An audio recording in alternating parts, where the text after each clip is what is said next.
জেনে বুঝে তো কিভাবে কষ্ট দিতে চাইনি, কিন্তু কথা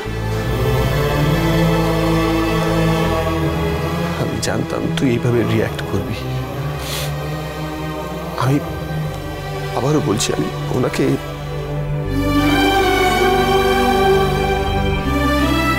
তোর জন্মদিনের দিন তুই এরকম ভাবে কষ্ট পাবি এটা আমি কখনো এক্সপেক্ট করিনি, বিশ্বাস কর। প্লিজ পারলে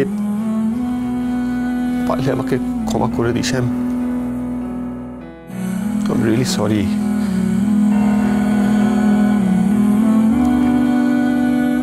আর আমি ছাড়াও এই বাড়ির প্রত্যেকটা মানুষ কিন্তু তোকে খুব ভালোবাসে।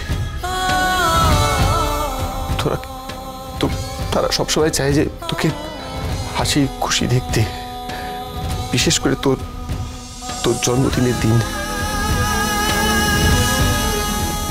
তারা তো কোনো দোষ করেনি, তাদের কথাটা একবার ভেবে দেখিস। And once again, I'm sorry. দেখো, আমার মনে হয় কি যে বিষয়টা যেহেতু কথার বাবাকে নিয়ে, তাই আমাদের সবার যাওয়াটা বোধহয় ঠিক হবে না। মানে ও আমাদের কাছে ঠিক ফ্রি হতে পারবে না। তো জুনি, ঋতু, আমি বলছি কি, এই ফেজটায় তো তোমরা কথার সাথে ছিলে, তাই তোমাদের কথা হয়তো বুঝতে পারবে, ফ্রি হতে পারবে। তোমরা গিয়ে একটু কথা বলে দেখো না, যদি ম্যানেজ করে ওকে নিয়ে আসতে পারো। ছোটকা, আমরা যেতেই পারি, গিয়ে কথা বলে চেষ্টাও করতে পারি, কিন্তু আমার মনে হয় না তাতে কোনো লাভ হবে। কারণ কথার পিসেমশাইয়ের ওপর যতটা রাগ হয়েছে, তার থেকে অনেক বেশি অভিমান হয়েছে অগ্নিদার ওপর। পারলে কিন্তু এভিই পারবে। ঠিকই বলেছে, এখন দরকার নেই। আমি দেখি বিগ ব্রো কোথায়। ওই তো, কিরে, কথা এলো না? না, অনেক বোঝানোর চেষ্টা করলাম, কিছুতেই বুঝতে চাইছি না। আসলে খুব কষ্ট পেয়েছি ও, জানিস তো। জেনে বুঝে তো কখনো ওকে কষ্ট দেবো না, কিন্তু এই না বলে ওর বাবার আশাটা বোধ হয় আমার নিজেরই খারাপ লাগছে এখন। এরকম একটা দিনে কিরকম আপসেট হয়ে গেল।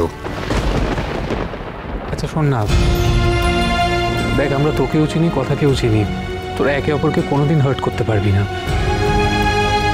হয়ে গেছে, একটা মিসআন্ডারস্ট্যান্ডিং হয়ে গেছে, ওকে আমরা একটু স্পেস দিই, একটু সময় দিই। কিছুক্ষণ পর আমরা সবাই গিয়ে ওর মন ভালো করে নিচে নিয়ে আসবো। ভাবিস না, চিন্তা করিস না। অলখ নিরঞ্জন,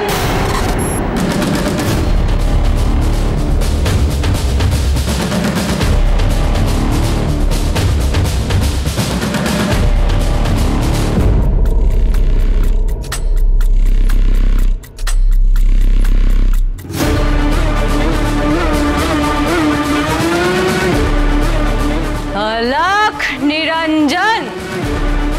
ইনি আবার কি?